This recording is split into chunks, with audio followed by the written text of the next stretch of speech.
memberkati kita dan melindungi kita juga dan melihat rakyatnya yang sedang berjuang. Perlu ini disahkan. Yang pertama adalah kita tolak undang lagi adalah kita meminta kepada Menteri Tenaga dana BPJS secara bersama-sama, karena tidak sangat mudah juga kita bisa berkumpul seperti ini. Berdiri.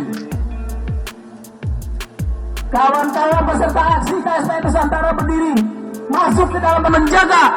Jangan sampai ada provokasi yang masuk ke dalam area kita. Amankan dan sterilkan aksi peserta kita. Hidup buruh!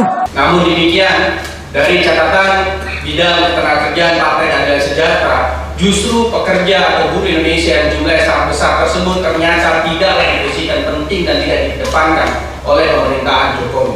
Yang ada, pekerja atau buruh Indonesia dimarginalkan, dipinggirkan, dan posisinya semakin terhimpit dan semakin merana. Hal ini setidaknya bisa terlihat dalam berbagai kebijakan yang dikeluarkan oleh Jokowi, khususnya dalam berbagai produk peraturan perundang-undangan yang ternyata politik hukumnya tidak mencerminkan posisi pekerja atau buruh dan tidak nampak keberpihakan kepada pekerja atau buruh.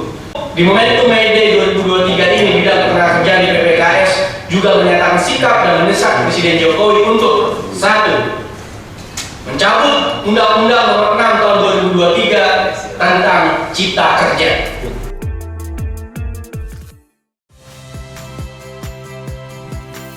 Saya Radi Saputro.